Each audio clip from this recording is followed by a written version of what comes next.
Probably only know me as that one guy who's addicted to a game that's based around a game that's based around a game because nothing like the original game.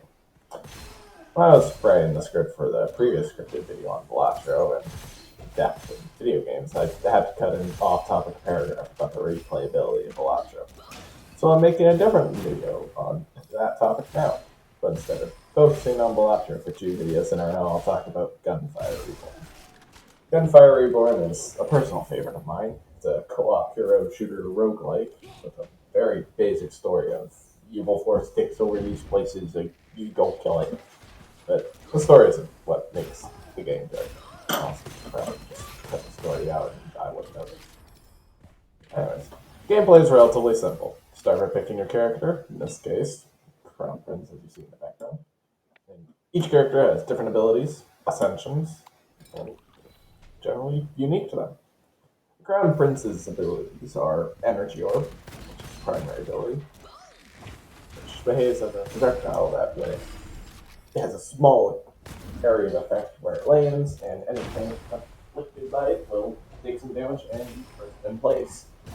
Then, Crown Prince's secondary ability is Smoke Grenade, which is just chemical warfare and thus is war crime. Now, I've mentioned what abilities are. I can finally explain what an Ascension is. An Ascension is a near permanent upgrade that you receive at the end of the stage from a golden goblet. Ascensions usually fall into 3 distinct categories: weapons, primary, and secondary ability. Each category has 6 ascensions, with each ascension having 3 levels for most of them. Each ascension has a unique effect that is built around a particular playstyle that hero can have. Generally, you want to try to put all of your eggs into one basket, assuming RNG allows it, as each goblet gives 3 randomly chosen options to choose from, assuming that those ascensions aren't already maxed out. Aside from playable characters, there's something they can all share across every run. As the name of the game suggests, it's guns, and also swords, and bows, and octopus, I guess. Sure, I don't question the weapon variety. As you play through the game, enemies will drop weapons at predetermined points in the levels. Every weapon is quite unique as they usually have a specialty or alternate fire mode. Every weapon is quite unique as they usually have a special gimmick or alternate fire mode. For example, Cavalry is a basic 3-round burst assault rifle. Overlooking that is the only 3-round burst weapon in the game. Its gimmick is that every 3rd shot auto crits as if it was a headshot, or weak point shot.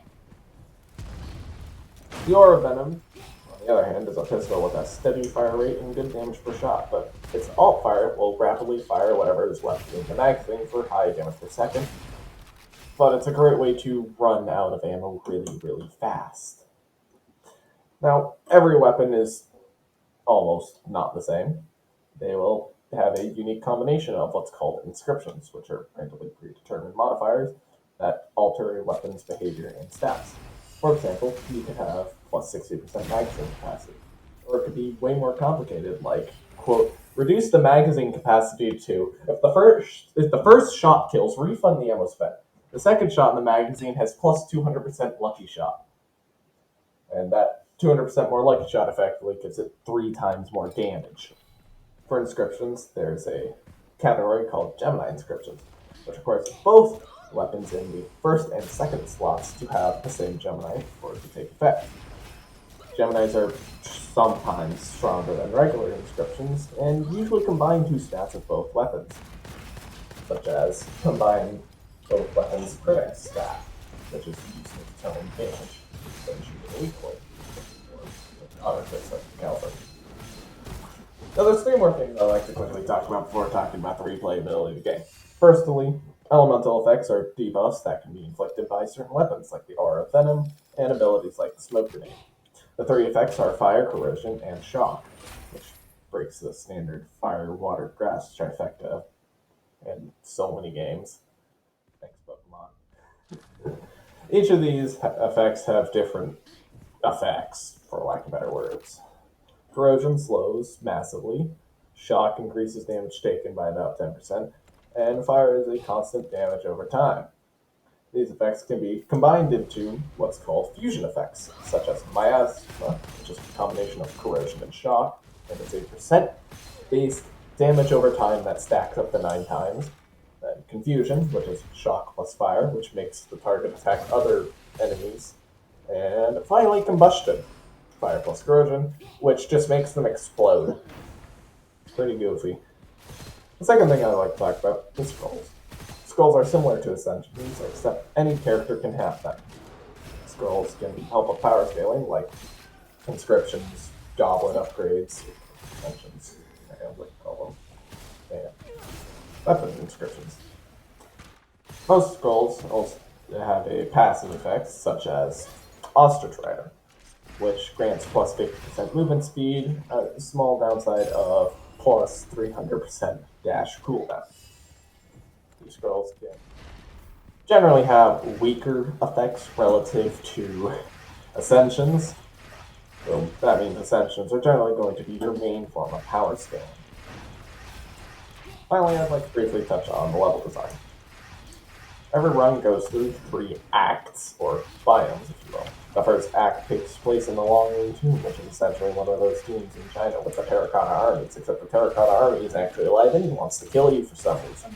Probably has something to do with that evil spirit. Act 2 is in the Yangtze Desert, probably butchered that, where instead of fighting a Terracotta Army, you're fighting a bunch of furry bandits and beetles. Mostly just furries. Also, like, it's a desert with a bunch of sandstone-looking ruins and giant skeletons of worm, fish, shark things. Don't worry about those. I'm gonna briefly touch on the bosses of the Yangtze Desert. I have some things to say. So you remember the skeletons I just mentioned in the desert? You probably know I said that like 7 seconds ago. Yeah. So one of the bosses is just a baby version of that. Don't think too hard about the implications of that. The second boss is Wind God. And me and the homies hate Wind God.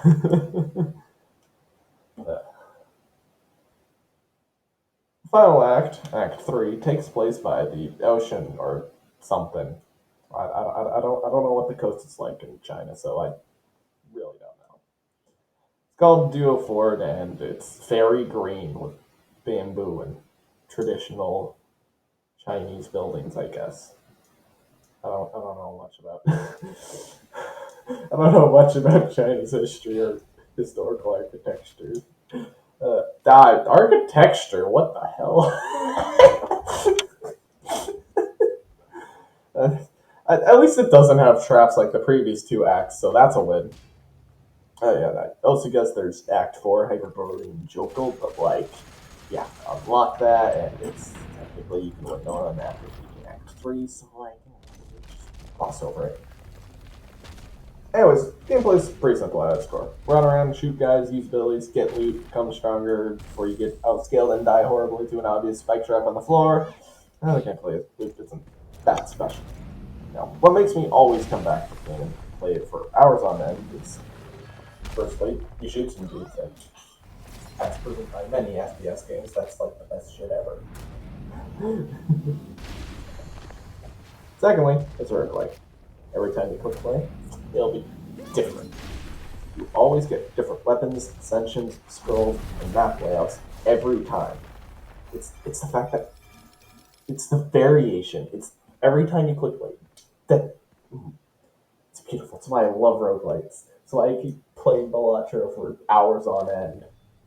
Fairly certain that recording session was 7 hours long. I have a problem. Don't worry, I only played 5 hours of Gunfire when recording. Anyways.